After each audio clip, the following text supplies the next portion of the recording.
ಯಾರೊಬ್ರು ಹೇಳ್ತಾ ಇದ್ರು, ಮಕ್ಕಳೆಲ್ಲ ಮಾತಾಡ್ತಾ ಇರ್ತಾರಂತೆ, ನೀನು ಅಪ್ಪನಾಗೇನು ಮಾಡ್ದು, ಏನು ಮಹಾ ನಮ್ಮನ್ನು ಮಾಡಿಕೊಟ್ಬಿಟ್ಟು, ಎಲ್ಲರ ಥರ ಕಾಲೇಜ್ ಓದಿಸ್ದು, ನಾನು ಕಾಲೇಜ್ ಓದಿದೆ, ಕೆಲಸ ಒಂದು ಸಿಕ್ತು, ಸಂಪಾದನೆ ಮಾಡ್ತಾಯಿದ್ದೀನಿ, ಯಾವ ತಂದೆನೂ ಮಾಡದೆ ಇದ್ದಿದ್ದು ನೀನೇನು ಮಾಡಿಬಿಟ್ಟು ಮಹಾ, ಎಲ್ಲರೂ ಡ್ರೆಸ್ ತಗೊಡ್ತಾ ಇದ್ರು, ನೀನು ಡ್ರೆಸ್ ತಗೊಡ್ತಾ ಇದ್ದಿ, ಏನು ಸಾವಿರಾರು ರೂಪಾಯಿ ಬೆಲೆ ಬಾಳೋ ಡ್ರೆಸ್ ತಗೊಡ್ತಾ ಇದೆಯಾ, ಏನು ನನ್ನ ಕಾಲೇಜ್ಗೆ ಹೋಗಬೇಕು ಅಂತ ನನಗೇನು ಕಾರ್ ತಗೊಟ್ಟಿದ್ಯಾ, ಏನಿಲ್ವಲ್ಲ, ಎಲ್ಲರೂ ನೋಡ್ಕೊಳ್ಳೋತಾರೆ ನೋಡ್ಕೊಂಡಿದ್ಯಾ, ಅದೇನು ಮಹಾ ನೀನು ದೊಡ್ಡಸ್ತಿಗೆ ಅಂತಾನಂತೆ ಮಗ. ಅವ್ರು ಬರೀತಾರೆ, ಹೀಗೆಲ್ಲ ಮಕ್ಕಳು ಹೇಳ್ತಾರೆ, ಯಾವಾಗ ಅವರು ತಂದೆ ಆಗ್ತಾರೋ, ಅವ್ರಿಗೆ ಮಗ ಹುಟ್ಟುತ್ತಾನೋ, ಆವಾಗ ಅವ್ರಿಗೆ ತಂದೆ ಅಂದರೆ ಏನು ಅಂತ ಗೊತ್ತಾಗತ್ತೆ. ಅಲ್ಲಿ ತನಕ ನಮ್ಮಪ್ಪ ಏನು ಮಹಾ ಕಷ್ಟಪಟ್ಟಿದ್ದಾನೆ, ಪ್ರಯತ್ನ ಪಟ್ಟು ಅವ್ರ ಜೀವನದ ಸಾಧನೆ ಮಾಡಿದರೆ ಇನ್ನೊಂದೆರಡು ಸೈಟ್ ಮಾಡ್ಬೋದಾಗಿತ್ತು, ಏನು ಮಾಡಲಿಲ್ಲ, ಹಂಗಂಗಂಗೆ ಖಾಲಿ ಜಾಗ ಕಳೆದ್ರು, ಸಮಯ ಕಳೆದ್ರು ಅಂತ ತಿಳ್ಕೊಳ್ತಾ ಇರ್ತಾನೆ. ಅವನು ಒಬ್ಬ ಮಗನಿಗೆ ತಂದೆ ಆದಾಗ, ಓ ನನ್ನನ್ನು ಬೆಳೆಸ್ಬೇಕಾದ್ರೆ ನಮ್ಮ ತಂದೆಯವ್ರಿಗೆ ಎಷ್ಟು ಕಷ್ಟಪಟ್ಟಿದ್ರು ಅನ್ನೋದಾಗ ಅವನಿಗೆ ಅರ್ಥ ಆಗತ್ತೆ. ಅಂದರೆ ಅದಕ್ಕೆ ತಾಳ್ಮೆ ಬೇಕು. ತಂದೆನ ಅರ್ಥ ಮಾಡ್ಕೋಬೇಕಾದ್ರೇ 35 ವರ್ಷ ಬೇಕು, ಇನ್ನು ದೇವರನ್ನ ಅರ್ಥ ಮಾಡ್ಕೋಬೇಕಂದ್ರೆ ಮಿನಿಮಮ್ 60-70 ವರ್ಷ ಬೇಕು. 70 ವರ್ಷ ಆಗೋ ಅಷ್ಟೊತ್ತಿಗೆ ಈ ಕಡೆ ಕೇಳಿದ್ದು ಆ ಕಡೆ ಮರ್ತೋಗ್ತಾ ಇರುತ್ತೆ. ಇನ್ನೇನು ಅರ್ಥ ಮಾಡ್ಕೋತಾನೆ, ಸಾಧ್ಯನೇ ಇಲ್ಲ. ಯತತಾಮಪಿ ಸಿದ್ಧಾನಾಂ ಕಶ್ಚಿನ್ಮಾಂ ವೇತ್ತಿ ತತ್ವತಃ. ಅದಕ್ಕೆ ತಾಳ್ಮೆ ಬೇಕು ಮತ್ತು ವಿವೇಕ ಬೇಕು. ಯಾಕೆಂದರೆ ದೇವರು ಕಾಣಿಸಲ್ಲ ಅಂದಮೇಲೆ ಅವನು ಅರ್ಥ ಮಾಡ್ಕೊಳ್ಬೇಕಾದ್ರೆ ಗುರುಗಳ ಬಳಿಗೆ ಹೋಗಬೇಕು. ಆದ್ದರಿಂದ ವಿವೇಕ ಬೇಕು, ಮತ್ತು ಪ್ರಯತ್ನ ಬೇಕು.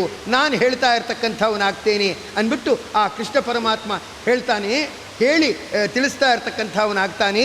ಏನಂದರೆ, ಅರ್ಜುನ ನನ್ನನ್ನು ನೀನು ಅರ್ಥ ಮಾಡ್ಕೊಂಬಿಡು, ನನ್ನನ್ನು ನೀನು ಅರ್ಥ ಮಾಡ್ಕೊಂಬಿಟ್ರೆ ನಿನಗೆ ಜೀವನದಲ್ಲಿ ಸಂದೇಹ ಬರಲ್ಲ, ನೀನು ಪ್ರಕೃತಿಯನ್ನು ದಾಟ್ತೀಯಾ ಅಂತ ಹೇಳ್ಬಿಟ್ಟು ಕೃಷ್ಣ ಹೇಳ್ತಾನೆ. ಏನೇನೋ ಸ್ಟಡಿ ಮಾಡೋಕ್ಕೆ ಹೋಗಬೇಡ. ಗುರುಗ್ರಹ ಎಲ್ಲಿದೆ, ಬುಧಗ್ರಹ ಎಲ್ಲಿದೆ, ಅಂತರಿಕ್ಷ ಎಲ್ಲಿದೆ, ಅದು ಎಷ್ಟು ಕಿಲೋಮೀಟ್ರ್ ದೂರ ಇದೆ, ಅದೆಲ್ಲ ತಿಳ್ಕೊಳ್ಳೋಕ್ಕೆ ಹೋಗಬೇಡ. ಅದು ಒತ್ತಟ್ಟಿಗೆ ಇರಲಿ, ಅದನ್ನು ತಿಳ್ಕೊಳ್ಳೋಕ್ಕೆ ಹೋಗಬೇಡ. ಏನು ತಿಳ್ಕೊ ಅಂದರೆ, ಒಂದು ಸತಿ ನಿನ್ನ ಶರೀರ ನೋಡು, ನಿನ್ನ ಶರೀರ ನೋಡಿ ತಿಳ್ಕೊ, ನಿಂಗೆ ಎಲ್ಲ ಗೊತ್ತಾಗತ್ತೆ. ಯಾರೊಬ್ಬರು ಹೇಳ್ತಾ ಇದ್ರು, ನ್ಯೂ ಇಯರ್ ಸೆಲೆಬ್ರೇಷನ್ ಅಂದರೆ ಹೇಗೆ ಮಾಡ್ಕೋಬೇಕು, ಸಂಬಂಧಿಗಳೆಲ್ಲ ಕರೆದು ಊಟ ಹಾಕಬೇಕು ಅಂತ ಕೆಲವರು ಪಾರ್ಟಿ ಮಾಡಬೇಕು ಅಂತ ಕೆಲವರು ಏನೇನೇನೇನೋ ಹೇಳ್ತಾ ಇದ್ದರು. ಇನ್ಯಾರೊಬ್ರು ಹೇಳಿದ್ರು, ನ್ಯೂ ಇಯರ್ ಹೇಗೆ ಸೆಲೆಬ್ರೇಷನ್ ಮಾಡ್ಕೋಬೇಕಂದ್ರೆ ಒಂದು ಸತಿ ಫುಲ್ ಮೆಡಿಕಲ್ ಟೆಸ್ಟ್ಗೆ ಹೋಗ್ಬಿಟ್ಟು ಬರಬೇಕು, ಬಾಡಿನ ಮೆಡಿಕಲ್ ಟೆಸ್ಟ್ ಮಾಡಿಸ್ಬಿಟ್ಟು ಈ ವರ್ಷ ಆರೋಗ್ಯವಾಗಿದ್ದೀನೋ ಇಲ್ವೋ, ಎಷ್ಟರ ಮಟ್ಟಿಗೆ ನಾನು ಔಷಧಿ ತಗೋಬೇಕು ಅಥವಾ ಎಚ್ಚರಿಕೆಯಲ್ಲಿರಬೇಕು ಅಂತ ಗೊತ್ತಾಗತ್ತೆ. ಆದ್ದರಿಂದ ತನ್ನ ಆರೋಗ್ಯ ನೆಟ್ಗಿಟ್ಕೊಳ್ಳೋಕ್ಕೆ ಪರೀಕ್ಷೆ ಮಾಡೋದೇ ಆ ನ್ಯೂ ಇಯರ್ಲಿ ಮಾಡಬೇಕಾದ ಕೆಲಸ ಅಂತ.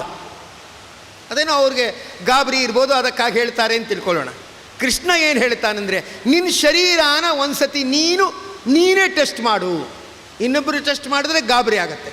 ನಿನ್ನ ಶರೀರ ನೀನೇ ಟೆಸ್ಟ್ ಮಾಡು. ಓ ಅಂದರೆ sugar level, B P level check ಮಾಡ್ಕೋಬೇಕಾ, ಏನು ಚೆಕ್ ಮಾಡ್ಕೋಬೇಕು? ಕೃಷ್ಣ ಹೇಳ್ತಾನೆ, ಅದೆಲ್ಲ ಚೆಕ್ ಮಾಡ್ಕೋಬೇಡ, ಯಾವುದು ಟೆನ್ಷನ್ ಕೊಡುತ್ತೋ ಅದನ್ನು ಚೆಕ್ ಮಾಡ್ಕೋಬೇಡ. ನಾನು ಏನು ಹೇಳ್ತೀನಂದರೆ, ನಿನ್ನ ಶರೀರದೊಳಗಡೆ ಏನೇನಿದೆ ಅಂತ ತಿಳ್ಕೊ, ಎಷ್ಟೆಷ್ಟು ದೊಡ್ಡ ದೊಡ್ಡ ವಸ್ತುಗಳಿದೆ ಅಂತ ತಿಳ್ಕೊ, ಅದು ಯಾರ ಕಡೆಯಿಂದ ಬಂದಿದೆ ಅಂತ ತಿಳ್ಕೊ, ನಿನಗೆ ಇನ್ನು ಮುಂದೆ ಕಷ್ಟ ಇರಲ್ಲ ಅಂತ ಹೇಳ್ತಾನೆ. ಏನು ಹೇಳ್ತಾ ಇದ್ದಾನೆ? ಭೂಮಿರಾಪೋ ಅನಲೋ ವಾಯು ಕಮ್ಮನೋ ಬುದ್ಧಿರೇವಚ ಅಹಂಕಾರ ಇತೀಯಮ್ಮೆ ಭಿನ್ನಾ ಪ್ರಕೃತಿರಷ್ಟಧಾ.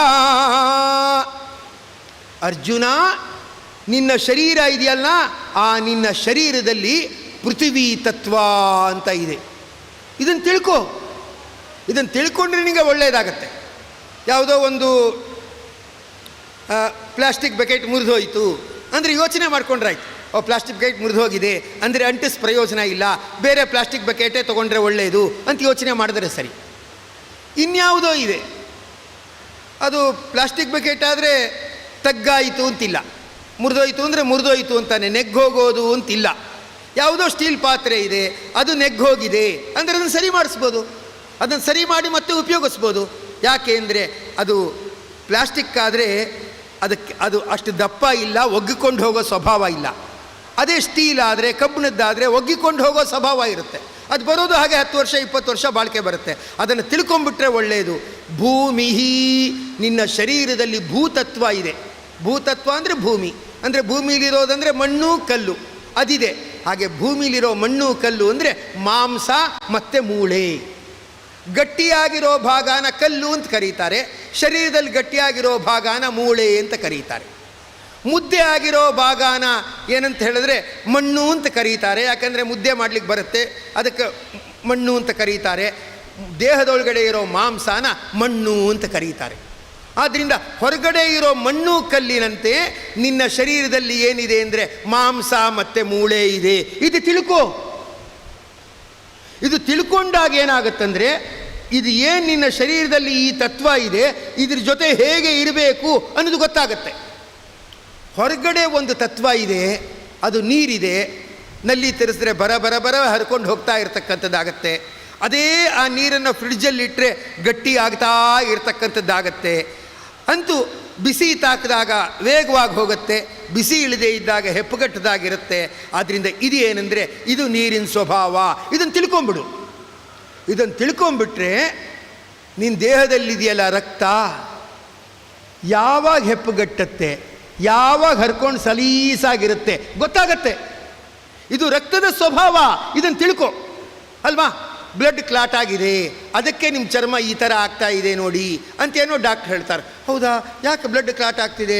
ನಾ ಏನದಕ್ಕೆ ರಕ್ತ ಸಂಚಲನೆ ಆಗಬಾರ್ದು ಅಂತೇನು ಹೇಳ್ತಾ ಇಲ್ಲ. ಅದ್ಯಾಕೆ ರಕ್ತ ಹರಿತಾ ಇಲ್ಲ ಅಂದರೆ, ಇಲ್ಲ ಅದು ಹಾಗೇ ಇದೆ, ಅದು ನಿಮ್ಮ ಶರೀರದ ಸ್ಥಿತಿಲಿ ಹಿಂಗಿದೆ ಅಂತಲೇ ಹೇಳ್ತಾರೆ. ಈಗ ನೀರಿನ ಸ್ವಭಾವ ಇದೆ. ನೀರಂದ್ರೇನು? ಮೇಲ್ಗಡೆಯಿಂದ ಕೆಳಗಡೆ ಹರಿಯೋದು ನೀರು. ನಾವು ಮಳೆ ನೀರು ನೋಡಿದ್ದೀವಿ, ಮೇಲ್ಗಡೆಯಿಂದ ದಬ ದಬ ದಬ ಅಂತ ಕೆಳಗಡೆ ಹನಿ ರೂಪದಲ್ಲಿ ಹರ್ಕೊಂಡು ಹೋಗ್ತಾ ಇರ್ತಕ್ಕಂಥದ್ದಾಗತ್ತೆ. ಅದರಿಂದ ಹನಿ ರೂಪದಲ್ಲಿ, ನೀರಿನ ರೂಪದಲ್ಲಿ ಹರ್ಕೊಂಡು ಹೋಗೋದು ಯಾವುದು ಅಂದರೆ ನೀರಿನ ಸ್ವಭಾವ. ಅದು ಮೇಲ್ಗಡೆಯಿಂದ ಕೆಳಗಡೆ ಬರುತ್ತೆ, ಕೆಳಗಡೆಯಿಂದ ಮೇಲ್ಗಡೆ ಹೋಗಲ್ಲ. ನಾವು ಅದನ್ನು ಸಂಪಲ್ಲಿ ಹಾಕಿಟ್ಬಿಟ್ಟು ಎಲೆಕ್ಟ್ರಿಸಿಟಿ ಸ್ವಿಚ್ ಒತ್ತಿದಾಗ ಅದು ಏನಾಗುತ್ತೆ, ಓವರ್ ಹೆಡ್ ಟ್ಯಾಂಕ್ಗೆ ಮೇಲ್ಗಡೆ ಹೋಗುತ್ತೆ. ಇಲ್ಲದೆ ಇದ್ರೆ ಹೋಗಲ್ಲ. ಎನರ್ಜಿ ಇದ್ದರೆ ಮಾತ್ರ ಕೆಳಗಡೆ ಇದ್ದದ್ದು ಮೇಲ್ಗಡೆ ಹೋಗುತ್ತೆ, ಇಲ್ಲದೇ ಮೇಲ್ಗಡೆ ಇರೋದು ಕೆಳಗಡೆ ಹರ್ಕೊಂಬರ್ತಾ ಇರುತ್ತೆ. ನಲ್ಲಿ ತಿರ್ಸಿದ್ರೆ ನೀರು ಹರಿದಾಗೆ.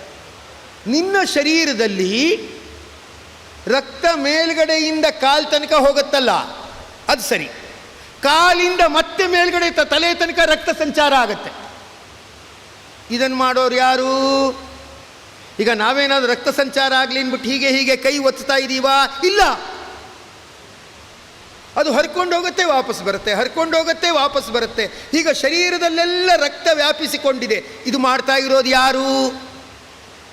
ಈ ರಕ್ತ ಏನಿದೆ ಇದು ಹೊರಗಡೆ ಇರುವ ನೀರಿನಂತೆ. ಇದನ್ನು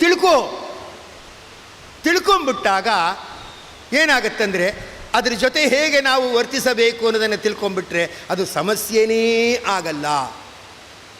ಯಾರೋ ಒಬ್ಬರು ಮನೆಯಲ್ಲೇ ಜಾರಿ ಬಿದ್ದಾಗ ಅವರ ಹಣೆ ಏನಿದೆ ಅದು ಆ ಬಾಗಿಲಲ್ಲಿದ್ದ ಹೊಸ್ತಿಲಿಗೆ ಹೊಡೆದಾಗ ಇಲ್ಲಿ ಗಾಯ ಆಗಿದೆ, ರಕ್ತ ಹರ್ಕೊಂಡು ಬರ್ತಾ ಇದೆ. ಆಮೇಲೆ ಅವ್ರನ್ನ ಆಸ್ಪತ್ರೆಗೆ ಕರ್ಕೊಂಡು ಹೋಗಿದ್ದಾರೆ. ಅಷ್ಟೊತ್ತಿಗಾಗಲೇ ಅರ್ಧ ರಕ್ತದಿಂದ ಆ ಬಟ್ಟೆಗೆಲ್ಲ ರಕ್ತಮಯ ಆಗಿಬಿಟ್ಟಿತ್ತು. ಏನು ಹಿಂಗೆ ಹರ್ಕೊಂಡು ಬಂದಿದೆಯಲ್ಲ ಅಂತ ಡಾಕ್ಟ್ರನ್ನ ಕೇಳಿದಾಗ ಆ ಡಾಕ್ಟ್ರ್ ಹೇಳಿದ್ರು, ಇಲ್ಲ ನೀವು ಎಕೋಸ್ಪಿರಿನ್ ಅಂತ ಟ್ಯಾಬ್ಲೆಟ್ ತೊಗೋತಾ ಇದ್ರಲ್ಲ, ಅದ್ರ ಸ್ವಭಾವ ಏನಂದರೆ ರಕ್ತನ ದ್ರವ ಮಾಡೋದು ಅದ್ರ ಸ್ವಭಾವ. ಅದರಿಂದ ಗಾಯ ಆಯಿತಲ್ಲ, ಆ ರಕ್ತ ನಿಲ್ಲಿಲ್ಲ, ಬರಬರ ಹರ್ಕೊಂಡು ಬಂದಿದೆ. ಅದಕ್ಕೆ ಸ್ವಲ್ಪ ಸಾಮಾನ್ಯರಿಗಿಂತ ದುಸ್ಥಿತಿ ಬಂದಿರತಕ್ಕಂಥದ್ದಾಗಿದೆ. ಆ ಟ್ಯಾಬ್ಲೆಟ್ ತೊಗೊಳ್ಳದೇ ಇದ್ದಿದ್ದರೆ ಆ ಪ್ಲಾಸ್ಮಾ ಅಂತ ಇರ್ತಾ ಇತ್ತು, ಅದು ಸ್ವಲ್ಪ ರಕ್ತನ ಹೆಪ್ಪುಗಟ್ಬಿಟ್ಟು ಆಟೋಮೆಟಿಕ್ಕಾಗಿ ನಿಲ್ಲಿಸ್ತಾ ಇತ್ತು. ನೀವು ತುಂಬ ವರ್ಷ ಮಾತ್ರೆ ತೊಗೋತಾ ಇದ್ದೀರಲ್ಲ, ಅದ್ರ ಪ್ರಭಾವದಿಂದ ರಕ್ತ ನೀರಾಗಿದೆ ಎಂದು ತಿಳ್ಕೊಂಬಿಟ್ರಾಯಿತು. ದೇಹದೊಳಗಡೆ ಇರೋ ನೀರಿನ ಸ್ವಭಾವ ಹೀಗೆ ಅಂತ ತಿಳ್ಕೊಂಡ್ರಾಯಿತು. ಫಸ್ಟ್ ತಿಳ್ಕೊಂಡ್ರೆ ಆಮೇಲೆ ಅದಕ್ಕೆ ಏನು ಪ್ರತೀಕಾರ ಮಾಡಬೇಕು ಅಂತ ಗೊತ್ತಾಗತ್ತೆ. ಹಲ್ಲು ನೋವಿದೆ ಅಂತ ತಿಳ್ಕೋಬೇಕು. ತಿಳ್ಕೊಂಡಾಗ ಹಲ್ಲು ಡಾಕ್ಟ್ರ್ ಹತ್ರ ಹೋಗ್ತೀವಿ, ಇಲ್ಲದೆ ಇನ್ಯಾವುದೋ ಡಾಕ್ಟ್ರ್ ಹತ್ರ ಹೋಗ್ತೀವಿ. ಅದು ಎಲ್ಲಿ ನೋವಿದೆ ತಿಳ್ಕೊಳ್ಬೇಕು. ಭೂಮಿ ಆಪಹ ಅನಲಂ. ಹಾಗೆ ನಮ್ಮ ಹೊರಗಡೆ ಬೆಂಕಿ ಇದೆ, ಬೆಂಕಿ ಇಲ್ಲದೆ ಇದ್ದರೆ ಅಕ್ಕಿಯಿಂದ ಅನ್ನ ಆಗೋದೇ ಇಲ್ಲ. ಅಕ್ಕಿಯಿಂದ ಅನ್ನ ಆಗ್ತಾ ಇದೆ ಅಂದರೆ ಅಥವಾ ಬೇಳೆ ಬೆಂದಿದೆ ಅಂದರೆ, ನೀರು ಕುದೀತಾ ಇದೆ ಅಂದರೆ ಅದ್ರ ಹಿಂದ್ಗಡೆ ಬೆಂಕಿ ಇದೆ ಅಂತ ಗೊತ್ತಾಗತ್ತೆ. ಹಾಗೆಯೇ ನಿನ್ನ ತಿಂದ ಅನ್ನ ಜೀರ್ಣ ಆಗ್ತಾ ಇದೆ ಅಲ್ವಾ, ನೀನು ಅನ್ನ ತಿಂತೀಯ, ತಿಂದ ಅನ್ನ ಜೀರ್ಣ ಆಗ್ತಾ ಇದೆ ಅಂದಮೇಲೆ ನಿನ್ನ ದೇಹದೊಳಗಡೆ ಆ ಜಠರಾಗ್ನಿ ಅನ್ನೋ ಬೆಂಕಿ ಇದೆ. ನೀ ಶರೀರ ನೀವು ಮುಟ್ಟು ನೋಡ್ಕೊಂಡಾಗ ಏನಾಗುತ್ತೆ, ಶರೀರದಲ್ಲಿ ಬಿಸಿ ಕಾಣುತ್ತೆ. ಶರೀರದಲ್ಲಿ ಬಿಸಿ ಕಾಣುತ್ತೆ ಅಂದಮೇಲೆ ಶರೀರದೊಳಗಡೆ ಅಗ್ನಿ ಇದೆ. ಅಗ್ನಿ ತತ್ವ ತಿಳ್ಕೊಂಬಿಟ್ರೆ ಅದಕ್ಕೇನು ಮಾಡೋದು ಅಂತ ಗೊತ್ತಾಗುತ್ತೆ. ಯಾವಾಗ ವ್ಯಕ್ತಿ ಸತ್ತೋಗ್ತಾನೋ ದೇಹದೊಳಗಡೆ ಅಗ್ನಿ ಇಲ್ಲ, ದೇಹದೊಳಗಡೆ ಅಗ್ನಿ ಇಲ್ಲ, ಅವನು ಸತ್ತ ಅಂದಮೇಲೆ ಅವನ ಮನೆ ಮುಂದೆ ಅಗ್ನಿ ಹಾಕಿರ್ತಾರೆ. ಇದು ಹೆಣ ಇದೆ ಮನೆಯಲ್ಲಿ ಅಂತ ಗೊತ್ತಾಗಲಿ ಅಂತೂ ಏನು ಮಾಡ್ತಾರೆ, ಹೊರಗಡೆ ಬೆಂಕಿ ಹಾಕಿರ್ತಾರೆ. ಯಾಕೆ, ದೇಹದೊಳಗಡೆ ಬೆಂಕಿ ಇಲ್ಲ ಅಂದರೆ ಹೊರಗಡೆ ಇದೆ ಅಂದರೆ ಒಂದು ತತ್ವ ಗೊತ್ತಾಯಿತು. ದೇಹದೊಳಗಡೆ ಭಕ್ತಿ ಶ್ರದ್ಧೆಗಳಿಲ್ಲ ಅಂದರೆ ಹೊರಗಡೆ ಆಡಂಬರ, ಸುಮ್ಮನೆ ಮಡಿ ಮಡಿ ಮಡಿ ಅಂತ ಎಗರಾಡ್ತಿರ್ತಾನೆ. ಯಾಕೆ, ಒಳಗಡೆ ಮಡಿ ಇಲ್ಲ ಆದ್ದರಿಂದ ಮಡಿ ಮಡಿ ಅಂತ ಹಾರಾಡ್ತಾ ಇರ್ತಾನೆ. ಯಾವಾಗ ಮನಸ್ಸಿನಲ್ಲಿ ಅದರ ಅನುಷ್ಠಾನದ ಕ್ರಮ ಸರಿಯಾಗಿ ತಿಳ್ಕೊಂಡಿರ್ತಾನೆ ಅದನ್ನು ಪ್ರದರ್ಶನ ಮಾಡಲ್ಲ. ಭೂಮಿ ಆಪಹ ಅನಲಹ ಅಂದರೆ ಬೆಂಕಿ, ಮತ್ತು ಖಂ ಅಂದರೆ ಆಕಾಶ. ಆಕಾಶ ತತ್ವ ಹೊರಗಡೆ ಇದೆ. ಆಕಾಶ ಅಂದರೆ ಅವಕಾಶ ಅಂದರೆ ಜಾಗ. ಅದಿಲ್ಲ ಅಂದರೆ ನಾವು ಕೂರಕ್ಕೆ ಆಗ್ತಿರಲಿಲ್ಲ. ನಾವಿಲ್ಲಿ ಕೂತ್ಕೊಂಡಿದ್ದೀವಿ ಅಂದರೆ ಅಷ್ಟು ಜಾಗ ಖಾಲಿ ಇತ್ತು, ಅದಕ್ಕೆ ಕೂತ್ಕೊಂಡಿದ್ದೀವಿ. ಎಷ್ಟೋ ಸತಿ ಹೇಳ್ತೀವಿ ಚೌಕಿಯಲ್ಲಿ ಜಾಗನೇ ಇಲ್ಲ ಅಂದರೆ ಜಾಗ ಇದೆ, ಯಾರ್ಯಾರೋ ಕೂತ್ಬಿಟ್ಟಿದ್ದಾರೆ, ನಮಗೆ ಜಾಗ ಇಲ್ಲ ಅಂದರೆ ಅವಕಾಶ ಅಲ್ವಾ. ಆದ್ದರಿಂದ ದೇಹದ ಒಳಗಡೆ ಅನೇಕ ರಕ್ತನಾಳಗಳು ಮೊದಲಾದವುಗಳೆಲ್ಲ ಇರ್ತಕ್ಕಂಥದ್ದಾಗತ್ತೆ. ಅದು ಕೆಲವರು ಹೇಳ್ತಾರೆ, ಇಲ್ಲ ರೀ ಆ ಹಾರ್ಟಲ್ಲಿ ವಾಲ್ವ್ಸು ಬ್ಲಾಕ್ ಆಗಿಬಿಟ್ಟಿದೆ ಅಂತಾರೆ. ಬ್ಲಾಕ್ ಆಗಿಬಿಟ್ಟಿದೆ ಅಂದರೆ ಪ್ಯಾಸೇಜ್ ಬ್ಲಾಕ್ ಆಗಿದೆ ಅಂದರೆ ಇವನಿಗೆ ಮುಂದೆ ಸ್ವಲ್ಪ ಕಷ್ಟ ಆಗತ್ತೆ ಅಂತ. ಅದು ಬ್ಲಾಕ್ ಆಗದೆ ಖಾಲಿ ಇರಬೇಕಂದ್ರೆ ಅದು ಆಕಾಶ. ಅದರಿಂದ ಕಿವಿಯಿಂದ ಶಬ್ದ ಕೇಳ್ತಾ ಇದೆ ಅಂದರೆ ಏನಂತ ಅರ್ಥ, ಅವಕಾಶ ಇದೆ, ಆದ್ದರಿಂದ ಕಿವಿಯ ಒಳಗಡೆ ಶಬ್ದ ಹೋಗಿ ಕೇಳ್ತಾ ಇದೆ. ಇಲ್ಲಿ ಸ್ವಲ್ಪ ಬ್ಲಾಕ್ ಆಗಿಬಿಟ್ರೆ ಅವನ್ನ ಕಿವುಡ ಅಂತ ಕರೀತಾರೆ. ಆಗ ಅವನು ಕಿವುಡ ಏನು ಮಾಡ್ತಾನೆ, ಅಯ್ಯೋ ಅವ್ರು ಆಡೋ ಮಾತು ಕೇಳ್ತಾ ಇಲ್ಲ ಅಂತ ಬೇಜಾರು ಮಾಡ್ಕೊಳ್ಳಲ್ಲ, ಮಿಷಿನ್ ಹಾಕ್ಕೊಂಡು ಹೀಟ್ ಮಾಡ್ಕೊಳ್ತಾನೆ. ಮಿಷಿನ್ ಹಾಕ್ಕೊಂಡು ಹೀಟ್ ಮಾಡಿದಾಗ ಬ್ಲಾಕ್ ಆಗಿದ್ದು ಅಷ್ಟರ ಮಟ್ಟಿಗೆ ಕರಗದಾಗುತ್ತೆ. ಆಗೇನಾಗುತ್ತೆ, ಶಬ್ದ ಕಿವಿಯಿಂದ ಮುಟ್ಟಿ ಅವನಿಗೆ ಕೇಳಿಸುತ್ತೆ. ನೀ ಶಬ್ದವನ್ನು ತಿಳ್ಕೊಂಬಿಟ್ರೆ ಅದ್ರ ಉಪಾಯ ತಿಳ್ಕೊಳ್ಬೋದು. ಹಾಗೇನೆ ವಾಯು ಗಾಳಿ, ಹೊರಗಡೆ ಗಾಳಿ ಬೀಸ್ತಾ ಇರುತ್ತೆ ಅಲ್ವಾ. ಹಾಗೇನೆ ದೇಹದ ಒಳಗಡೆಯೂ ಕೂಡ ನಾವು ಶ್ವಾಸಕೋಶದಿಂದ ಏನು ಮಾಡ್ತೇವೆ, ಉಶ್ವಾಸ ನಿಶ್ವಾಸ ಅಂಥೇಳಿ ಗಾಳಿ ತಗೊಳ್ಳೋದು ಬಿಡೋದು ಮಾಡ್ತೇವೆ. ಹೀಗೆ ಆ ಪಂಚಭೂತಗಳು ಇರ್ತಕ್ಕಂಥದ್ದಾಗಿದೆ. ಹೊರಗಿನ ಜಗತ್ತಲ್ಲಿದೆ, ನಿನ್ನ ದೇಹದ ಒಳಗಡೆ ಇದೆ. ಇದನ್ನು ತಿಳ್ಕೋ. ಭೂಮಿರಾಪೋ ನಲೋ ವಾಯು ಕಮ್ಮನು ಬುದ್ಧಿರೇವಚ ಅಹಂಕಾರ ಇತಿಯಮ್ಮೆ ಭಿನ್ನ ಪ್ರಕೃತಿರಷ್ಟಧ ಅಂತ ಹೇಳ್ತಾ ಇದೆಲ್ಲ ಇದೆ. ಇದು ಹೊರಗಡೆನೂ ಇರುತ್ತೆ. ಬೇಕಾದ್ರೆ ಬಿಸಿನೀರನ್ನು ಚೆನ್ನಾಗಿ ಕಾಯಕ್ಕಿಟ್ರೆ ಕೆಳಗಡೆ ಬೆಂಕಿ ಇರುತ್ತೆ, ಮತ್ತು ಒಳಗಡೆ ನೀರು ಕೊತ ಕೊತ ಅಂತ ಕುದೀತಾ ಇರುತ್ತೆ. ಅರ್ಧ ಪಾತ್ರೆಯಲ್ಲಿ ನೀರು ಹಾಕಿ ಕಾಯಿಸ್ತಾ ಇದ್ದೀವಿ ಅಂದರೆ ಒಳಗಡೆ ಆಕಾಶನೂ ಇರುತ್ತೆ. ಹೀಗೆ ಆಕಾಶ, ಅಗ್ನಿ, ಭೂಮಿ ಎಲ್ಲ ಹೊರಗಡೆನೂ ಇದೆ. ಆದರೆ ನಿಂಗೂ ಅದಕ್ಕೂ ವ್ಯತ್ಯಾಸ ಇದೆ ಅರ್ಜುನ. ಯಾಕೆ ಅಂದರೆ ಕೊತ ಕೊತ ಕುದೀತಾ ಇರೋ ಪಾತ್ರೆ, ಅದ್ರ ಕೆಳಗಡೆ ಇರೋ ಬೆಂಕಿ, ಮತ್ತು ಅದರಲ್ಲಿರೋ ನೀರು, ಅದ್ರ ಮೇಲೆ ಕೊತ ಕೊತ ಕುದೀತಾ ಇರೋವಾಗ ತಟ್ಟೆ ತಾನಾಗೆ ಜರುಕೊಂಡು ಆಚೆ ಬೀಳೋದು ಅದಲ್ಲಿದೆ. ಅದಕ್ಕಿಂತ ನಿಂಗೊಂದು ಸ್ಪೆಷಾಲಿಟಿ ಇದೆ. ಏನೆಂದರೆ ಅದಕ್ಕೆ ಮನಸ್ಸಿಲ್ಲ, ನಿನಗೆ ಮನಸ್ಸಿದೆ. ಅಂದರೆ ನಿನಗೆ ಮನಸ್ಸಿದೆ, ಆದ್ದರಿಂದ ನೀನು ಛಲ ಹೊತ್ತು ಉಪಾಯವನ್ನು ಕಂಡುಹಿಡಿಯಬಹುದು. ಕಮ್ಮನಃ, ಅದ್ರ ಜೊತೆ ಮನಸ್ಸಿರ್ತಕ್ಕಂಥದ್ದಾಗಿದೆ. ಮತ್ತು ಆದ್ದರಿಂದ ಏನು ಮಾಡ್ಬೋದಂದರೆ ನೀನು ಅವುಗಳಿಗಿಂತ ಭಿನ್ನವಾಗಿ ನಿಂತ್ಕೊಳ್ತಾ ಇರ್ತಕ್ಕಂಥವನಾಗ್ತೀಯ. ಪಂಚಭೂತಗಳಿದೆ, ಆದರೆ ಪಂಚಭೂತಗಳಿಗಿಂತ ಏನಿದೆ, ಮನಸ್ಸಿದೆ. ಆದ್ದರಿಂದ ನೀನು ಅದ್ರ ಬಗ್ಗೆ ಯೋಚನೆ ಮಾಡಬಲ್ಲವನಾಗ್ತೀಯ. ಆದ್ದರಿಂದ ಅದು ಅದಕ್ಕಿಂತ ಮೀರಿದ ತತ್ವ ಆಗತ್ತೆ. ಮನಸ್ಸಿದೆ, ಆದರೆ ಹಠ ಇಲ್ಲ ಅಂದರೆ ಪ್ರಯೋಜನಕ್ಕೆ ಬರಲ್ಲ. ಅದಕ್ಕೆ ಹೇಳ್ತಾ ಇದ್ದಾರೆ ಬುದ್ಧಿರೇವಚ, ಬುದ್ಧಿ ತತ್ವ. ಏನು ಹುಲಿಗೆ ಎಷ್ಟು ಪರಾಕ್ರಮ, ಅದರ ಎದುರುಗಡೆ ನಿಂತರೆ ಮನುಷ್ಯನ ಮೇಲೆ ಹಾರಿ ತನ್ನ ಪಂಜದಿಂದ ಪರಚಿ ಅವನ್ನ ಕೊಂದುಬಿಡುತ್ತೆ. 2 ನಿಮಿಷದಲ್ಲಿ ಹಾರಿ ಅವನನ್ನು ಕೊಲ್ಲೋ ಶಕ್ತಿ ಇದೆ ಹುಲಿಗೆ. ಅಂಥ ಹುಲಿನ ಇವನು ಪಂಜರದೊಳಗಡೆ ಇಟ್ಟುಬಿಟ್ಟು ಅದಕ್ಕೆ ಬೀಗ ಹಾಕಿಬಿಟ್ಟು ಹೊರಗಡೆ ನೋಡ್ತಾ ನಗ್ತಾ ಇದ್ದಾನೆ. ನಿನಗೇನು ಮಾಡೋಕ್ಕಾಯ್ತು, ಏನು ಮಾಡೋಕ್ಕಾಯ್ತು, ನಾನು ನೀನು ಒಳಗಡೆ ಹಾಕಿದ್ದೀನಿ, ಉಪವಾಸ ಬೀಳಿಸ್ತೀನಿ, ಅದೇನು ಎಗರಾಡ್ತೀಯೋ ಎಗರಾಡು ಅಂತ. ದೊಡ್ಡ ಆನೆ, ಅಪಾರವಾದ ಶಕ್ತಿ ಇದೆ. ದೊಡ್ಡ ದೊಡ್ಡ ಮರದ ದಿಮ್ಮಿಗಳನ್ನು ಒಂದು ಕಡೆಯಿಂದ ಇನ್ನೊಂದು ಕಡೆಗೆ ತಗೊಂಡು ಹೋಗ್ತಾ ಇರೋಷ್ಟು ಶಕ್ತಿ ಆನೆಗಿದೆ. ಅಂಥ ಆನೇನ ಉಪವಾಸ ಹಾಕಿ ಪಳಗಿಸ್ತಾ ಇದ್ದಾನೆ. ಆನೆ ಮೇಲೆ ಇವನು ಕೂತ್ಕೊಂಡಿದ್ದಾನೆ. ಆನೆ ಸುಮಾರು ಒಂದು ಏನಿರ್ಬೋದು, 350 kg ಇರ್ಬೋದು. ಈ ಮಾವುತ ಎಷ್ಟಿರ್ಬೋದು, ಒಂದು 60 kg ಇರ್ಬೋದು ಅಲ್ವಾ. ಅಷ್ಟು ದೊಡ್ಡ ಆನೇನ ಇವನೇನು ಮಾಡ್ತಿದ್ದಾನೆ, ಮಾವುತ ಕಂಟ್ರೋಲ್ ಮಾಡ್ತಾ ಇದ್ದಾನೆ. ಯಾಕಂದರೆ ಆನೇನ ಕಂಟ್ರೋಲ್ ಮಾಡೋ ಪಾಯಿಂಟ್ ಎಲ್ಲಿದೆ ಅದು ಮಾವುತನಿಗೆ ಗೊತ್ತು. ಯಾವನೋ ಕಂಪ್ಯೂಟರ್ ಮಾಡ್ತಾ ಇದ್ದವನಿಗೆ ಗೊತ್ತು, ಸ್ವಿಚ್ ಆಫ್ ಮಾಡಬೇಕಾದ್ರೆ ಯಾವ ಬಟನ್ ಒತ್ತಬೇಕು ಅಂತ ಗೊತ್ತು. ಆದ್ದರಿಂದ ಅವನದನ್ನು ಕಂಟ್ರೋಲ್ ಮಾಡ್ತಾನೆ. ಮನುಷ್ಯ ಈ ಜಗತ್ತೇನಿದೆ, ಜಗತ್ತಿನ ವಿಸ್ಮಯ ಏನಿದೆ ಇದೆಲ್ಲ ನೋಡ್ತಾನಲ್ಲ, ಇದೆಲ್ಲ ಏನಿದೆ ಇದರಲ್ಲಿ ಬುದ್ಧಿ ತತ್ವ ಇದೆ, ಇದು ಉಳಿದೋರಿಗಿಲ್ಲ. ಆದ್ದರಿಂದ ಇದರಿಂದ ಏನಾಗಿದ್ದಾನೆ, ಅವನ ವೈಶಿಷ್ಟ್ಯ ದೊಡ್ಡದಾಗಿರ್ತಕ್ಕಂಥ, ಇದು ಪ್ರಕೃತಿಯಲ್ಲೇ ಇರೋದು. ಅಹಂಕಾರ, ಅದ್ರ ಜೊತೆ 8ನೇ ತತ್ವವನ್ನು ಹೇಳ್ತಾ ಇದ್ದಾನೆ, ಅಹಂಕಾರ. ಮತ್ತೆ ಅದು ನಡೀತಾ ಇದೆ ಅನ್ನೋ ಪ್ರಜ್ಞೆ ಇದೆ. ಸ್ವಾರಸ್ಯ ಅಂದರೆ ಯಾವನು ಕೋಮಾದಲ್ಲಿರ್ತಾನೆ, ಡಾಕ್ಟ್ರ್ ಹೇಳ್ತಾರೆ ಇನ್ನೂ ಹೋಗಿಲ್ಲ, ನೋಡೋಣ ಇನ್ನು 2 ದಿವಸ ಕಾಯೋಣ, ಎಚ್ಚರ ಬರ್ಬೋದೇನೋ ಅಂತ ಕಾಯೋಣ ಅಂತ ಹೇಳ್ತಾರೆ. ಅವನು ಇದ್ದಾನೆ, ಉಸಿರಾಡ್ತಾ ಇದ್ದಾನೆ, ಆದರೆ ಉಸಿರಾಡ್ತಾ ಇದ್ದೀನಿ ಅಂತ ಗೊತ್ತಿಲ್ಲ. ಅದರಿಂದ ಉಳಿದವರಿಗೆ ಹಾಸ್ಪಿಟಲ್ ಬಿಲ್ ಏರ್ತಾ ಇದೆ.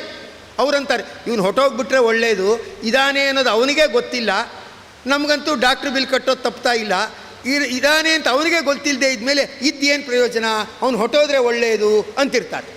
ಅಂದರೆ ಅದು ಗೊತ್ತಾಗ್ತಿಲ್ಲ, ಉಸಿರಾಡ್ತಾ ಇದ್ದಾನೆ, ನಾನು ಉಸಿರಾಡ್ತಾ ಇದ್ದೀನಿ ಅನ್ನೋದು ಗೊತ್ತಿಲ್ಲ ಅಂತ ಅವನಿದ್ರೆ ಏನು ಪ್ರಯೋಜನ ಅಲ್ವಾ. ಉಳಿದವ್ರಿಗೇನು ಪ್ರಯೋಜನ ಇಲ್ಲ, ಆಸ್ಪತ್ರೆ ಬಿಲ್ ಏರ್ತಾ ಇರುತ್ತೆ, ಅವನಿಗೇನಾದರೂ ಪ್ರಯೋಜನನ ಏನೂ ಇಲ್ಲ. ಅಂದಮೇಲೆ ಅವನ್ನ ಇದಾನ ಅಂದರೆ ಇನ್ನೂ ಹೋಗಿಲ್ಲ ಅಂತ ಹೇಳ್ತಾರೆ. ಅಹಂಕಾರ, ಪ್ರಕೃತಿಯ 8 ರೂಪಗಳು ಏನಿದೆ ಅದನ್ನು ನಾನು ನಿನಗೆ ಹೇಳ್ತಾ ಇರ್ತಕ್ಕಂಥವರಾಗಿದ್ದೇನೆ. ಪೃಥಿವ್ಯಾಧಿ ಕಾರ್ಯಭೇದದಿಂದ ಇದು 8 ರೀತಿ ಇರ್ತಕ್ಕಂಥದ್ದಾಗಿದೆ. ಆದ್ದರಿಂದ ಇದನ್ನು ನೀನು ತಿಳ್ಕೋ ಅಂತ ಹೇಳಿಬಿಟ್ಟು ಕೃಷ್ಣ ಪರಮಾತ್ಮ ಹೇಳ್ತಾನೆ ಅರ್ಜುನಂಗೆ, ಇದನ್ನು ನೀನು ತಿಳ್ಕೊಂಬಿಟ್ರೆ ಆಗ ಇವನ ಶರೀರ ಹೀಗಿದೆ ಇದು ಗೊತ್ತಾಗತ್ತೆ. ಇನ್ನೊಂದಿದೆ, ಇದಕ್ಕೇನು ಉತ್ತರ ಹೇಳ್ತೀಯ ಅರ್ಜುನ? ಅವರಿಗೆ ಖಾರ ಕಂಡ್ರೆ ತುಂಬ ಇಷ್ಟ ಅಂತಾರೆ, ಇದಕ್ಕೇನು ಉತ್ತರ ಕೊಡ್ತೀಯ ನೀನು? ಕೆಲವರಿಗೆ ಸಿಹಿ ಕಂಡ್ರೆ ಇಷ್ಟ, ಕೆಲವರಿಗೆ ಖಾರ ಕಂಡ್ರೆ ಇಷ್ಟ. ಅವ್ರನ್ನೇ ಕೇಳು, ನಿಮ್ಮ ಖಾರ ಕಂಡ್ರೆ ಯಾಕೆ ಇಷ್ಟ ಅಂತ ಕೇಳು. ಏನು ಹೇಳ್ತಾರೆ? ನನಗೆ ಇಷ್ಟ ಅಂದರೆ ಇಷ್ಟ ಅಷ್ಟೇ ನನಗೆ ಅಂತಾರೆ. ಅದು ಬಿಟ್ಟು ಬೇರೆ ಏನು ಹೇಳೋಕ್ಕಾಗಲ್ಲ. ಅಂದರೆ ನಿಮ್ಗೆ ಯಾವಾಗಿಂದ ಇಷ್ಟ ಆಯ್ತಿದು ಅಂದರೆ ಅದಕ್ಕೇನೋ ಅವ್ರು ಉತ್ತರ ಕೊಡೋಕ್ಕಾಗಲ್ಲ. ಅವರು ಇದನ್ನು ಏನಂತ ಕರೀತಾರೆ, ಅವ್ನಿಗೆ ಉತ್ತರ ಕೊಡೋಕ್ಕಾಗಲ್ಲ. ಆದರೆ ಅದ್ರ ಬಗ್ಗೆ ಹಠ ಇದೆ, ಅದ್ರ ಬಗ್ಗೆ ಒಲವಿದೆ. ಅಂದರೆ ಅದು ಅವನ ಸ್ವಭಾವ, ಅದು ಅವನ ಒಳಗಡೆ ಇರೋ ನೇಚರ್ ಅಂತ ಕರೀತಾರೆ. ಇದು ಇದಕ್ಕಿಂತ ಭಿನ್ನ. ಇದೇನು 8 ತತ್ವ ಇದೆ, ಇದಕ್ಕಿಂತ ಭಿನ್ನವಾಗಿ ಅಪರೇಯಂ ಇತಸ್ತ್ವನ್ಯಾಂ ಪ್ರಕೃತಿಂ ವಿದ್ಧಿ ಮೇ ಪರಾಂ ಜೀವಭೂತಾಂ ಮಹಾಬಾಹೋ ಯಯಾ ಇದಂ ಧಾರ್ಯತೆ ಜಗತ್. ಇದನ್ನು ಪ್ರಕೃತಿ ಅಂತ ಕರೀತಾರೆ. ಪ್ರಕೃತಿ ಅಂದರೆ ಸ್ವಭಾವ, ಇದನ್ನು ಪ್ರಕೃತಿ ಅಂತ ಕರೀತಾ ಇರ್ತಕ್ಕಂಥವರಾಗ್ತಾ ಇದ್ದಾರೆ. ಇದು ಜೀವಭೂತ. ಈ ಲಕ್ಷ್ಮೀದೇವಿ ಇದ್ದಾಳಲ್ಲ, ಇವಳೂ ಕೂಡ ಜೀವಗಣದಲ್ಲೇ ಬರ್ತಕ್ಕಂಥವಳಾಗ್ತಾಳೆ, ಆದರೆ ಮುಕ್ತ ಜೀವಳಾಗಿದ್ದಾಳೆ. ಮಹಾಬಾಹೋ ಅರ್ಜುನ, ಉದ್ದದ ಕೈಯವನೇ ಅಂತ ಕೃಷ್ಣ ಹೇಳ್ತಾನೆ. ಅಂದರೆ ಕೈ ಉದ್ದ ತಾಚಿಸ್ಕೊಂಡ್ರೆ ಪ್ರಯೋಜನ ಇಲ್ಲ, ಕೆಲಸ ಮಾಡುವಷ್ಟು ಉದ್ದ ಇದ್ದರೆ ಅದು ಉದ್ದದ ಕೈ ಅಂತ. ನೀನು ಏನೇನೋ ಸಾಧನೆ ಮಾಡಿದ್ಯಾ, ಅದು ದೊಡ್ಡದಲ್ಲ. ಈ ಪ್ರಕೃತಿ ತತ್ವಕ್ಕೆ ಏನಿದೆ ಅದಕ್ಕೆ ಅಭಿಮಾನಿಯಾಗಿ ಚಿತ್ಪ್ರಕೃತಿ ಅನ್ನಿಸ್ಕೊಂಡ್ರು ಲಕ್ಷ್ಮೀದೇವಿ ಇದ್ದಾಳಲ್ಲ, ಅವಳನ್ನು ತಿಳ್ಕೊಂಡ್ರೆ ಅದೇನಾಗುತ್ತೆ, ನಿನ್ನ ಸ್ವಭಾವ ಯಾಕೆ ಹೀಗೆ ಅನ್ನೋದು ಗೊತ್ತಾಗುತ್ತೆ. ಅದು ಗೊತ್ತಾಗ್ಬಿಟ್ರೆ ಯಯಾ ಇದಂ ಧಾರ್ಯತೆ ಜಗತ್, ಅದರಿಂದ ಇಡೀ ಜಗತ್ತು ಏನಿದೆ ಅದು ನಿಯಂತ್ರಣದಲ್ಲಿ ಇರ್ತಕ್ಕಂಥದ್ದಾಗಿದೆ. ಆದ್ದರಿಂದ ನೀನು ಅದನ್ನು ತಿಳ್ಕೋ ಅಂತ ಹೇಳ್ತಾನೆ. ಹೇಳಿಬಿಟ್ಟು ತಿಳ್ಕೋಬೇಕು. ತಿಳ್ಕೊಂಡು ಏನು ಮಾಡೋದು ಅಂದರೆ ಅದಕ್ಕೆ ಕೃಷ್ಣ ಪರಮಾತ್ಮ ಹೇಳ್ತಾನೆ, ಅಹಂ ಕೃಷ್ಣಸ್ಯ ಜಗತಃ ಪ್ರಭವಃ ಪ್ರಳಯಸ್ತಥಾ. ಇಡೀ ಸಮಸ್ತ ಜಗತ್ತೇನಿದೆ ಆ ಜಗತ್ತಿನ ಸೃಷ್ಟಿಗೆ ಅಹಂ ನಾನು ಕಾರಣ ಅಂತ ಕೃಷ್ಣ ಪರಮಾತ್ಮ ಹೇಳ್ತಾ ಇದ್ದಾನೆ. ಇದು ಕೃಷ್ಣ ಹೇಳ್ತಾನೆ. ನಮ್ಮ ಅನುಭವಕ್ಕೆ ನಾವು ಇದನ್ನು ತಂದ್ಕೋಬೇಕು. ನಮ್ಮ ಇದಕ್ಕೆ ನಾವು ತಂದ್ಕೊಂಡ್ಬಿಟ್ರೆ ನಾವು ಶರಣಾಗ್ತೀವಿ. ಶರಣಾದಾಗ ಯೋಚನೆ ಇಲ್ಲ. ಸಣ್ಣ ಮಗುಗೆ ಗೊತ್ತಾಗತ್ತೆ, ಅಮ್ಮನ ಕೈ ಬಿಡಬಾರ್ದು, ಅಮ್ಮನ ಕೈ ಬಿಟ್ಟರೆ ನನಗೆ ಏನು ಮುಂದೆ ಗೊತ್ತಾಗಲ್ಲ ಅಂತ ಅಮ್ಮನ ಕೈ ಭದ್ರವಾಗಿ ಹಿಡ್ದಿರಬೇಕು ಅಂತ ಸಣ್ಣ ಮಗು ಗೊತ್ತಾಗತ್ತೆ. ಆದರೆ ಸ್ವಲ್ಪ ಬಲ ಬಂದ ಮಗುಗೆ ಏನು ಪರವಾಗಿಲ್ಲ ನಾನೇ ಹೋಗ್ತೀನಿ ಅಂತ ಹೋಗಿ ಅಪಘಾತಗಳನ್ನು ಮಾಡ್ಕೊಳ್ಳೋದು ಉಂಟು. ಅದಕ್ಕೆ ಯಯಾ ಇದಂ ಧಾರ್ಯತೆ ಜಗತ್ತು. ಆ ಲಕ್ಷ್ಮೀನ ತಿಳ್ಕೋ, ಲಕ್ಷ್ಮಿಗಿಂತ ಮೇಲೆ ನಾನಿದ್ದೀನಿ, ಸರ್ವೋತ್ತಮನಾದ ನಾರಾಯಣ ಅಂತ ತಿಳ್ಕೋ. ಅಹಂ ಕೃಷ್ಣಸ್ಯ ಜಗತಃ ಪ್ರಭವಃ. ಸಮಸ್ತ ಜಗತ್ತಿನ ಸೃಷ್ಟಿ ಮಾಡೋದು ಅದು ನನ್ನ ಕೈಲಿದೆ. ಯಾರೋ ಒಬ್ಬರನ್ನ ಕೇಳಿ, ನೀವು ಭೂಮಿಗೆ ಬಂದಿದ್ದೀರಾ, ಯಾಕೆ ಬಂದಿದ್ದೀರಾ ಕೇಳಿ, ಉತ್ತರ ಇದೆಯಾ? ಇಲ್ಲ. ಇನ್ನು ಏನು ಮಾಡಬೇಕು ಅಂತಿದ್ದೀರಾ ಅಂದ್ರೆ ಉತ್ತರ ಇದೆ. ನಾನು ಮೇಷ್ಟ್ರಾಗಬೇಕು ಅಂತಿದ್ದೀನಿ, ಡಾಕ್ಟ್ರ್ ಆಗಬೇಕಂತಿದ್ದೀನಿ, ಇನ್ನೇನೋ ಮಾಡಬೇಕು ಅಂತಿದ್ದೀನಿ ಅಂತ ಏನು ಮಾಡಬೇಕು ಅಂತಿದ್ದೀನಿ ಅನ್ನೋದಕ್ಕೆ ಉತ್ತರ ಇರ್ಬೋದು. ಯಾಕೆ ಬಂದ್ರಿ ಅನ್ನೋದಕ್ಕೆ ಉತ್ತರ ಇದೆಯಾ? ಇಲ್ಲ. ಎಷ್ಟು ಹುಡುಕಿ ಬೇಕಾದರೆ ಉತ್ತರ ಏನೂ ಹೇಳಕ್ಕೆ ಬರಲ್ಲ. ಕರ್ತೃ ನಾನು, ನಂದು ಏನೋ ಒಂದು ಉದ್ದೇಶ ಇದೆ, ಇವನು ಈ ಕ್ಷೇತ್ರದಲ್ಲಿ ಏನೋ ಮಾಡ್ಬೋದು, ಇವನೇನೋ ಹೀಗೆ ಮಾಡ್ಬೋದು ಅಂತ ಏನೋ ಒಂದಿದೆ. ಅದು ಏನು ಅಂತ ಉಳಿದೋರಿಗೆ ಗೊತ್ತಾಗೋದು ಬೇಡ, ಇವನಾದರೂ ತಿಳ್ಕೊಳ್ಬೇಕು. ಅದಕ್ಕೆ ಕರ್ತೃವಾದ ನನ್ನ ಬಳಿಯಲ್ಲಿ ನೀನು ಬಾ, ನನಗೆ ಶರಣಾಗು, ನಾನು ಹೇಳ್ತೀನಿ. ಎಷ್ಟೋ ಸತಿ ಸ್ಟೂಡೆಂಟಿಗೆ ಗೊತ್ತಾಗಲ್ಲ, ಸೈನ್ಸ್ ತೊಗೋಬೇಕು ಕಾಮರ್ಸ್ ತೊಗೋಬೇಕು ಅಂತ ಹೇಳಿ PUC ಏನು ತೊಗೋಬೇಕು ಗೊತ್ತಾಗಲ್ಲ. ಆದರೆ ಟೀಚರ್ ಹೇಳ್ತಾರೆ, ಇಲ್ಲ ಇವನಿಗೆ ಮಾರ್ಕ್ಸ್ ಬಂದಿರೋದು ನಿಜ, ಆದರೂ ಕೂಡ ಇವನಿಗೆ ಇದಕ್ಕಿಂತ ಈ ಸೈನ್ಸ್ ತೊಗೊಂಡ್ರೆ ಇವನು ಮುಂದಕ್ಕೆ ಬರ್ತಾನೆ ಅಂತ ಹೇಳ್ತಾರೆ. ಹಾಗೆ ನೀನು ಈ ಭಗವದ್ಗೀತೆ ನೋಡು, ಭಗವದ್ಗೀತೆಯಲ್ಲಿ ಏನು ಹೇಳಿದ್ದಾರೆ? ಲಕ್ಷ್ಮಿಗಿಂತ ಮೇಲೆ ನಾನಿದ್ದೀನಿ ಅಂತ ಹೇಳಿದ್ದಾರೆ. ಅದನ್ನು ನೀನು ತಿಳ್ಕೊಂಬಿಟ್ರೆ ಆಗ ಏನಾಗತ್ತಂದರೆ ಎಲ್ಲವೂ ಕೂಡ ಸುಲಭವಾಗಿ ಸಾಗುತ್ತದೆ. ಮತ್ತಃ ಪರತರಂ ನಾಣ್ಯತ್ ಕಿಂಚಿದಸ್ತಿ ಧನಂಜಯ. ಇದನ್ನು ಶ್ವೇತಾಶ್ವೇತರ ಉಪನಿಷತ್ತಿನಲ್ಲಿ ತುಂಬ ಸುಂದರವಾಗಿ ಹೇಳ್ತಾರೆ. ಸರ್ವಾ ಜೀವೇ ಸರ್ವ ಸಂಸ್ಥೆ ಬೃಹತ್ತೆ ಅಸ್ಮಿನ್ ಹಂಸೋ ಬ್ರಾಹ್ಮ್ಯತೆ ಬ್ರಹ್ಮಚಕ್ರೆ ಪೃಥುಗಾತ್ಮಾನಂ ಪ್ರೇರಿತಾರಂಚ ಮತ್ವಾ ಜುಷ್ಟಃ ತತಸ್ತೇನ ಅಮೃತತ್ವಮೇತಿ ಅಂತ ಹೇಳಿ, ಆದ್ದರಿಂದ ನನ್ನಗಿಂತ ಬೇರೆಯಾಗಿರುವ ಭಗವಂತನು ನನಗೆ ಪ್ರೇರಕನಾಗಿದ್ದಾನೆ ಅಂತ ತಿಳಿದು ಯಾರು ಭಗವಂತನನ್ನು ಸೇವೆ ಮಾಡ್ತಾರೆ ಅವರು ಅಮೃತತ್ವವನ್ನು ಹೊಂದುತ್ತಾರೆ ಅನ್ನೋ ಒಂದು ತತ್ವವನ್ನು ಕೃಷ್ಣ ಪರಮಾತ್ಮ ಹೇಳ್ತಾ ಇದ್ದಾನೆ. ಅದು ಶ್ವೇತಾಶ್ವೇತರ ಉಪನಿಷತ್ತಿನಲ್ಲಿ ಅದರ ಸಾಂಗತ್ಯವನ್ನು ನಾವು ಕಾಣ್ತಾ ಇದ್ದೇವೆ. ಅದು ಹೇಗೆ ಅಂತ ನಾಳೆ ದಿವಸ ಮತ್ತಷ್ಟು ವಿಸ್ತಾರವಾಗಿ ನೋಡೋಣ. ಇದನ್ನು ಭಗವಂತನಿಗೆ ಸಮರ್ಪಣೆ ಮಾಡೋಣ.